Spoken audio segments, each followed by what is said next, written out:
So, Yun, kami nga ni ano, para lang mapaano ko sa inyo na ang pamilya namin hindi ho manghihingi o magso-solicit sa inyo ng kahit na anong financial na tulong. Kami nga ni BP Inday nagtutulakan. Nung nasa Davao pa ako, sinabihan ko na si Inday. Sabi ko, bigyan mo ako ng magpadala ako. Paano ko ipadala? Hanggang ngayon, hindi niya ako sinasagot. So, ganun kami. So, yung mga makapalang mukha dyan, parang awa nyo na. Parang awa nyo na. Yeah. Yun. So, for the record, mga kababayan, wala pong nurse si Pangulong Duterte dito sa Dahig, except yung nandoon sa ICC kung sino man yung assigned ng institution. Tama po ba? Hindi ko talaga alam. Malabo ang ng loob sa loob. Hindi ko alam. Marami akong hindi alam. Pati sinasabi lang nila ganito. Basta ako, sinabi ko lahat. Anong sitwasyon niya. Sinabi ko lahat kasi medical, medical history niya. Yes. Kung ang niya. Yun lang ang kaya kong sabihin. Pero yung sila ang magbigay, yun ang mahirap kasi sila hindi nagbibigay ng kung ano ang information. Yun ang Pero yung medical history ni PRRD na i-forward na sa kanila lahat, tama ba sa ICC? Inaasikaso ng mga lawyers yata. Inaasikaso kasi kailangan, sino bang 80 years old ang hindi nangailangan ng healthcare, ng kalinga, medical attention, medical whatever, di ba? 80 years old Sino bang hindi nangailangan yan? Alam niyo, natuwa ako kasi I was there, no, na nagsasalta si Inday sa Taong Bayan, na nagkakasundo kayo dahil sa schedule kung paano mag-take turns kayo sa pagbisita kay PRRD. Kami na mga sumusuporta kay PRRD sa family ninyo, ay talagang natutuwa kami na sa ganitong klaseng sitwasyon ni PRRD, nagkakaisa po kayong mga magkakamag-anak. So yan lang yung tinitignan namin. Doon din kami humuhugot ng lakas bilang mga supporters ninyo. At ako naman nasad dahil for the first time na narinig ko sa inyo na mayroon palang nagpapanggap na mga nurses or whatever kay PRRD. So sana wag naman gawin yon. And alam ba ni PRRD po yun, yung mga ganong issue? Hindi niya na alam yun. Wag na natin sabihin? Hindi ko na I tried, hindi ko na sinabi sa kanya anong situation after na umalis siya. Kasi talagang harassment. Yeah. Ako doble ang trauma ko nung sa Manila pati sa Davao. Doble talaga ang trauma ko. So my daughter was not in Davao at the time. After na. So grabe, doble talaga trauma ko. Yeah. So we're here for you, Ma'am Hanilet. Gusto ko lang, i-inform sa ating mga kababayan. So far, ano po yung, nasang stage kayo ngayon? Na-accept nyo na ba totally na napakidna o inabdak ang Pangulo? Reality na yun wala siya sa amin Ang na lang namin talaga, pinanghawakan namin. Dasal na lang kami ng dasal. Dasal na lang ako ng dasal. Tsaka ang promises ng Panginoon, yun na lang. Yeah. Yun na lang talaga. Yeah. So, sana po talagang lakasan niyo yung loob ninyo kasi nakita niyo naman na milyon-milyong Pilipino ang nagmamahal sa inyo.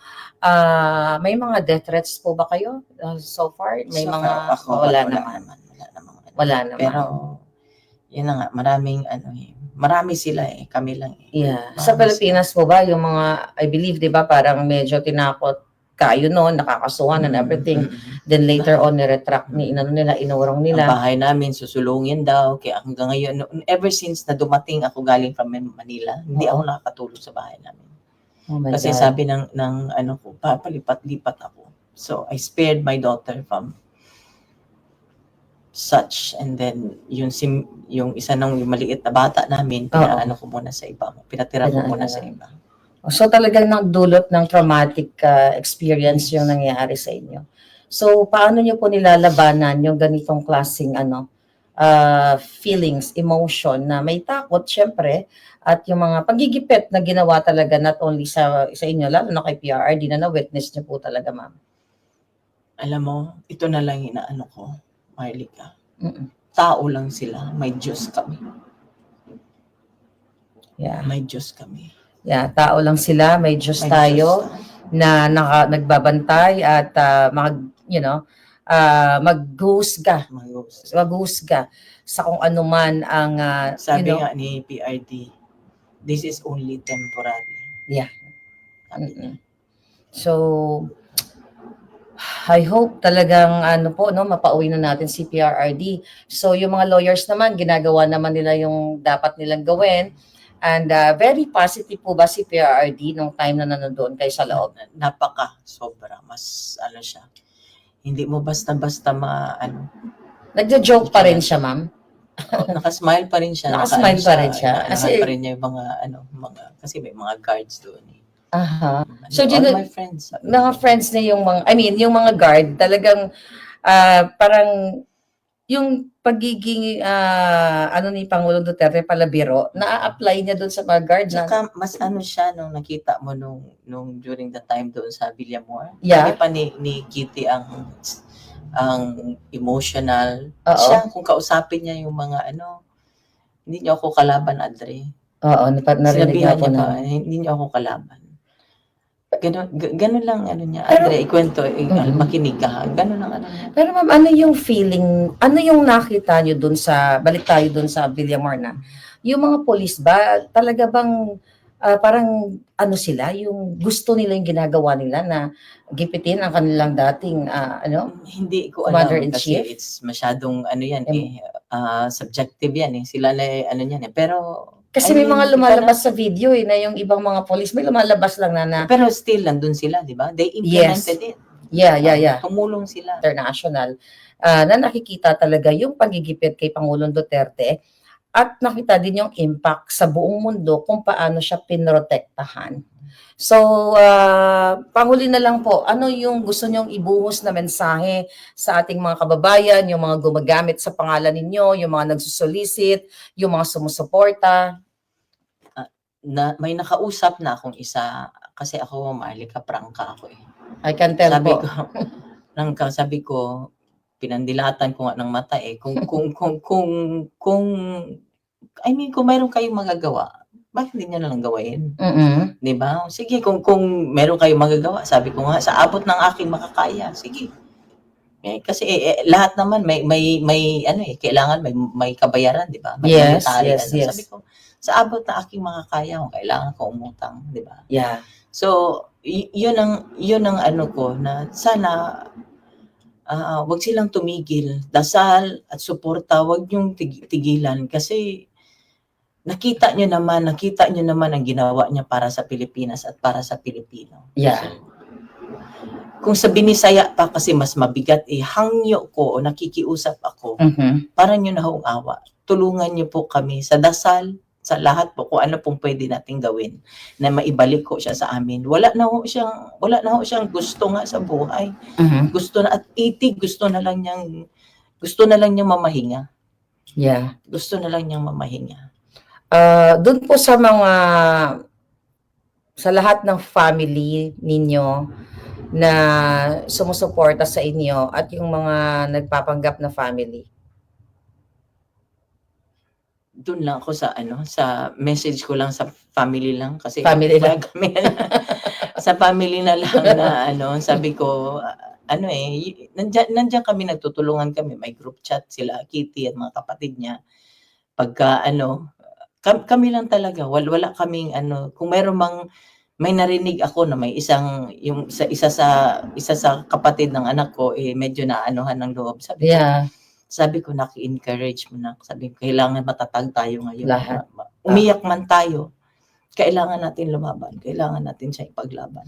Pero nakakabilib po si Kitty yung talagang yung tapang niya, nakita namin kasi ako nakikita ko lang si Kitty sa mga reels, she's young and sweet.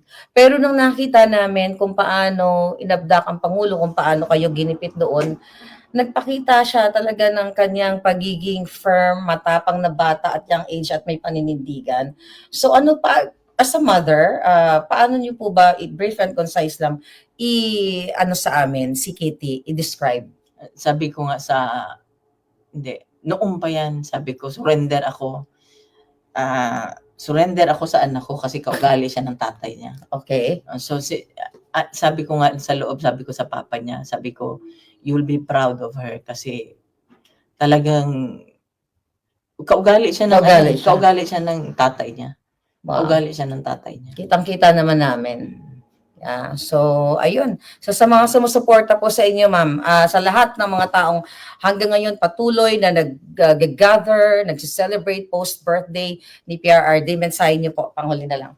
Maraming salamat sa inyong lahat. Alam ko nagdarasal kayo. Yung mga messages ninyo, nababasa ko, hindi ko man kayo masagot isa-isa. Pero ito lang ang hiling ko talaga, wag ho tayong tumigil. Kasi hindi naman hindi ako pwede mag-give up, hindi tayo pwede mag-give up. Tulungan niyo kami na maibalik ho namin siya sa bahay namin. Marami hong salamat. Ay, haba-habol na lang po. So, wala pa po kayong plano kung kailan kayo babalik o magsistay kayo dito habang nandito si PRRD?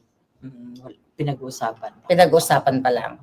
Ayun. So, thank you so much mga kababayan. Kasama natin si Ma'am Hanalet ngayong araw na ito. Sana po isa puso natin yung kanyang mga panawagan na hindi po nangihingi ng monetary ang ating Pangulong Duterte at ang kanilang pamilya. Kung mag-send man po kayo ng mga birthday greetings, birthday cards, letters, okay po yun. So, malinaw po tayo, mag-ingat po tayo sa mga lumalapit sa